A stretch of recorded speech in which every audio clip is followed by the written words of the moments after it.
नमस्कार, आप देख रहे हैं सच पत्रिका न्यूज और मैं हूं बालकृष्ण शुक्ला। आप सभी का स्वागत करता हूं आज के बुलेटिन में। आज के बुलेटिन की शुरुआत करते हैं नगर परिषद की कार्रवाई से। उसके बाद दिखाएंगे क्षेत्र की तमाम बड़ी खबरें। यदि आपको हमारी खबरें पसंद आती है तो लाइक तथा कमेंट जरूर करें और यदि आप चैनल पर नए हैं तो सब्सक्राइब भी करें। अब देखते हैं खबरें विस्तार से। नगर परिषद ने जाम की समस्या से छुटकारा दिलाने के लिए एक बार फिर शुक्रवार को शहर के विभिन्न रास्तों पर अतिक्रमण हटाओ अभियान चलाया। दस्ते ने जहां मुख्य चौराहे पर फ्लाईओवर के नीचे सालों से जमे एक अतिक्रमण को जेसीबी की मशीन से ध्वस्त करा दिया, तो वहीं नगर परिषद से चौराहे तक हाईवे की सर्विस लेन पर कब्जा जमाकर बैठे दुकानदारों के अतिक्रमण भी हटाए। इस दौरान भारी मात्रा में मिले सामान को भी जब्त कर लिया गया। नगर परिषद के एक्सीएन दीपक मीणा, एएन मुकेश कुमार सैनी व AFO Satyanarayan Verma JCB machine व अन्य संसाधनों के साथ रवाना हुए और अतिक्रमण हटाने की शुरुआत अपने कार्यालय के पास से ही की। हाईवे की सर्विस लेन पर अनेक मशीनरी और मिठाई की दुकानों के बाहर मौजूद अतिक्रमण को हटाते हुए वहां मिले काफी मात्रा में सामान को जब्त कर लिया गया। हालांकि दस्ते को देख कई दुकानदार पहले ही अपना सामान समेटने में कामयाब हो गए थे। नगर परिषद का दस्ता जैसे ही मुख्य चौराहे पर पहुंचा कि भारी संख्या में लोगों की भीड़ एकत्र हो गई। फ्लाईओवर के नीचे ट्रैफिक पुलिस की गुमटी के ठीक पास सालों से अतिक्रमण करके एक दुकान स्थापित की गई थी। टीम वहां पहुंची तो दुकान बंद मिली, लेकिन उस पर ताला नहीं लगा था। संभावना है कि भनक लगते ही दुकानदार गेट बंद करके रफू चक्कर हो गया। इस पर कर्मचारियों ने वीडियोग्राफी कराते हुए दुकान को खोलकर देखा तो उसमें भारी सामान रखा हुआ था। दुकान में मुख्य रूप से विभिन्न देवी देवताओं के चित्र से लेकर अनेक तरह की सीनरी सजी हुई थी। अधिकारियों के निर्देश पर टीम ने देवी देवताओं के चित्र को उठाकर ट्रैक्टर में डाला और उसके बाद शेष सारा सामान को दुकान में ही छोड़कर पूरी दुकान को जेसीबी मशीन से ध्वस्त करा दिया। इस कार्रवाई को देखने के लिए मौके पर भारी संख्या में लोगों की भीड़ जमा हो गई थी। दूसरी ओर नगर परिषद की टीम डाबला रोड पर पहुंची तो अनेक स्थायी दुकानदार भी अपनी दुकानें बंद कर वहां से भाग चुके थे। हालांकि नगर परिषद की टीम काफी दूर तक गई और दुकानों के बाहर रखे अतिक्रमण को हटवाते हुए सामान को भी जब्त किया। एक्सीएन दीपक मीणा ने बताया कि सड़कों पर अतिक्रमण नहीं होने दिया जाएगा। इस तरह की कार्रवाई आगे भी लगातार जारी रहेगी। अगली खबर सीईटी परीक्षा की। राजस्थान कर्मचारी चयन बोर्ड की ओर से समान पात्रता परीक्षा सीईटी आयोजित की जा रही है। 2 पारियों में आयोजित हो रही इस परीक्षा के पहले दिन शुक्रवार को कोटपुतली जिला प्रशासन की ओर से परीक्षा के सफल आयोजन के लिए बेहतर प्रबंध किए गए थे। हर परीक्षा केंद्रों पर सुरक्षा की चाक चौबंद व्यवस्था की गई थी। पहली पारी की परीक्षा सुबह 9 बजे शुरू हुई, लेकिन इससे पहले ही परीक्षार्थियों के केंद्र पर पहुंचने का सिलसिला शुरू हो गया था। पहली पारी में परीक्षा देकर निकले कैंडिडेट्स का कहना था कि परीक्षा का लेवल कुछ हार्ड था, उन्हें कुछ प्रश्न हल करने में परेशानी जरूर आई। केंद्रों पर परीक्षार्थियों की गहनता से चेकिंग के बाद ही उन्हें प्रवेश दिया गया। हर परीक्षा केंद्र पर एक स्टोर बनाया गया था, जहां 10 रुपए के शुल्क पर परीक्षार्थियों के बैग और अन्य सामान को जमा किया गया। एडीएम ओम प्रकाश सहारण ने बताया कि परीक्षा केंद्रों में निर्धारित ड्रेस कोड के तहत ही प्रवेश दिया गया। परीक्षार्थी केंद्र पर 2 घंटे पहले उपस्थित हो गए और उन्हें निर्धारित समय से 1 घंटा पहले तक ही परीक्षा केंद्रों में प्रवेश दिया गया। कलेक्टर कल्पना अग्रवाल ने बताया कि परीक्षा केंद्रों पर पर्याप्त मात्रा में सुरक्षा बल लगाए गए हैं और प्रत्येक केंद्र पर महिला सिपाहियों को भी तैनात किया गया है। कलेक्टर कल्पना अग्रवाल भी दौरे पर रही। उन्होंने अनेक परीक्षा केंद्रों पर जाकर निरीक्षण कर व्यवस्थाएं देखी और जरूरी निर्देश दिए। परीक्षा के लिए पर्याप्त सुरक्षा के साथ साथ मोबाइल और उड़न दस्ते भी मॉनिटरिंग करते नजर आए। SDM Brajesh Kumar Chaudhary, Pawta SDM Kapil Kumar, Neemrana SDM Pankaj Badgurjar, Bansur SDM Ravikant Singh, DSP Rajendra Kumar Burdak, Bansur DSP Satyaprakash, Viratnagar DSP Rohit Sankla और नीमराना डीएसपी सचिन शर्मा तथा थाना अधिकारी राजेश कुमार शर्मा सहित अन्य अधिकारी दिन भर भ्रमण कर व्यवस्थाओं का जायजा लेते रहे। दोनों पारियों में परीक्षा समाप्त होने के बाद शहर की सड़कों पर जाम लग गया। एक साथ हजारों विद्यार्थियों के सड़कों पर आ जाने से मुख्य चौराहे से लेकर डाबला रोड, बानसूर रोड और शहर के प्रमुख मार्गों पर जाम की स्थिति बनी रही। घर जाने की जल्दी में परीक्षार्थियों को वाहनों की भारी कमी खली। लगभग सभी रूटों पर प्राइवेट और रोडवेज आगार की बसें ठसाठस भरी हुई थी, तो वहीं अन्य प्रकार के प्राइवेट वाहनों ने भी जमकर चांदी कूटी। यहाँ तक कि छोटे निजी वाहनों में भी परीक्षार्थियों को मजबूरन छतों पर बैठकर और लटक कर अपनी यात्रा पूरी करनी पड़ी। एडीएम ओम प्रकाश सहारण ने बताया कि परीक्षा 2 पारियों में सुबह 9 से 12 बजे और दोपहर 3 से शाम 6 बजे तक आयोजित की जा रही है। जिले में 26 परीक्षा केंद्र बनाए गए हैं। कोटपुतली में 20 और पावटा में कुल 6 केंद्र स्थापित किए गए हैं, जिनमें निजी सेंटर ज्यादा हैं। उन्होंने बताया कि पहली पारी में कुल आवंटित परीक्षार्थी 8,356 में से 1,033 अभ्यर्थी तथा दूसरी पारी में 8,356 में से 902 परीक्षार्थी अनुपस्थित रहे। अब अवैध शराब से जुड़ी खबर।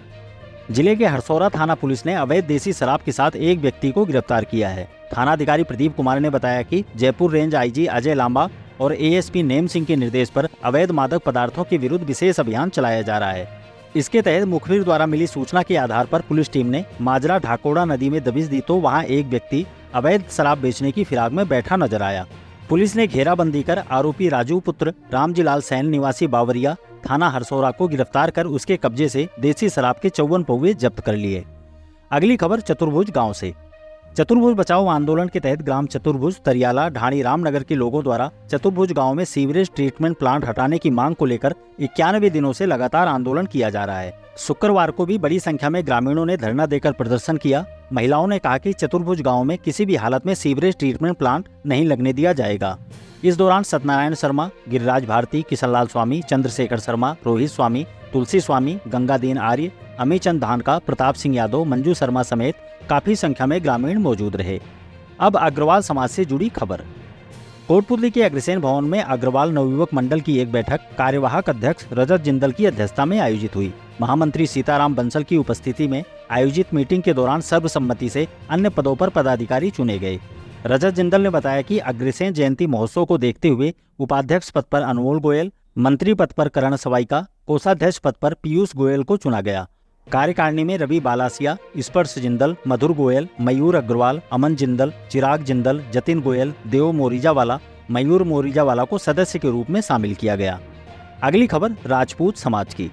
बूंदी के हाड़ा वंश के पूर्व शासक महाराजा सूरजमल की 600 वर्ष पुरानी छतरी को कोटा विकास प्राधिकरण के कर्मचारियों द्वारा तोड़ दिए जाने पर राजपूत समाज के लोगों ने गहरा आक्रोश जताया है।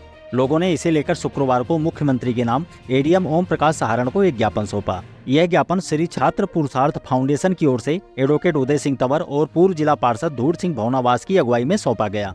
समाज के लोगों ने महाराजा सूरजमल की छतरी को प्राचीन स्मारकों के विस्थापन के लिए निर्धारित प्रक्रिया का न पालन करते हुए सामान्य अतिक्रमण की तरह तोड़ने और इसका आदेश देने वालों के खिलाफ कार्रवाई करने, प्रदेश भर में ऐसे स्मारकों के संरक्षण के लिए स्पष्ट नीति निर्धारित कर उसे लागू करने, महाराजा सूरजमल की छतरी को उसी स्थान पर सम्मान के साथ उसी स्वरूप में पुनः स्थापित करवाने और जिस हवाई अड्डे के निर्माण को लेकर यह कार्रवाई की गई उसका नामकरण महाराजा सूरजमल के नाम से करने की मांग की है।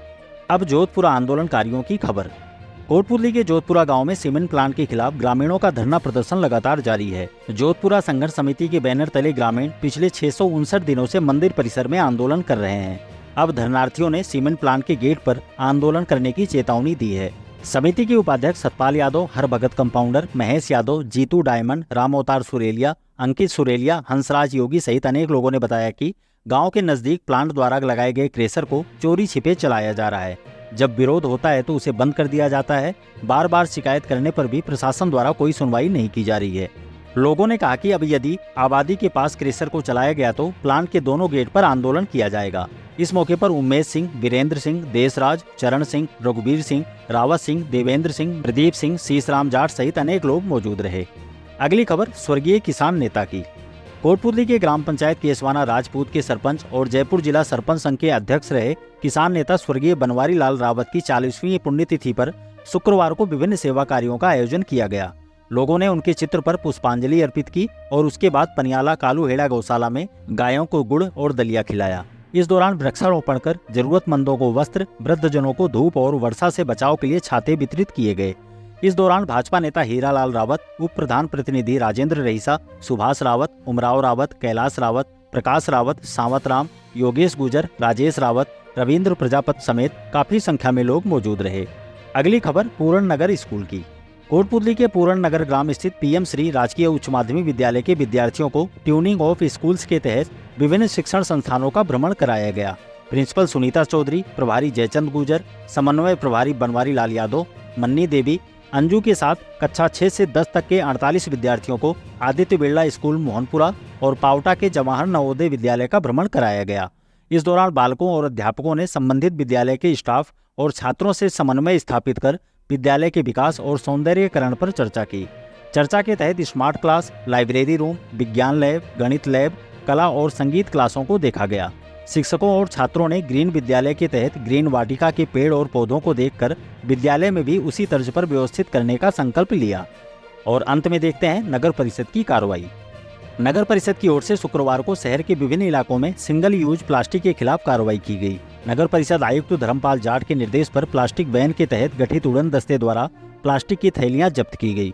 एक्सीएन दीपक मीणा ने बताया कि कार्रवाई के दौरान कुल करीब 35 किलोग्राम सिंगल यूज प्लास्टिक जब्त की गई और मौके पर ही 2500 रुपए का चालान भी काटा गया। दस्ते में एक्सीएन दीपक मीणा सहित एएन मुकेश कुमार सैनी और एएफओ सत्यनारायण वर्मा की टीम शामिल रही। आयुक्त धर्मपाल जाट ने बताया कि क्षेत्र में सिंगल यूज प्लास्टिक का उपयोग नहीं करने के लिए व्यापक प्रचार प्रसार करवाया जा रहा है। साथ ही उपयोग करने वालों के खिलाफ कार्रवाई भी लगातार की जा रही है। यदि आपको हमारी खबरें पसंद आती है तो लाइक तथा कमेंट जरूर करें और यदि आप चैनल पर नए हैं तो सब्सक्राइब भी करें। आज के लिए बस इतना ही। दोबारा मिलते हैं इसी तरह की दूसरी ताज़ा खबरों के साथ। नमस्कार।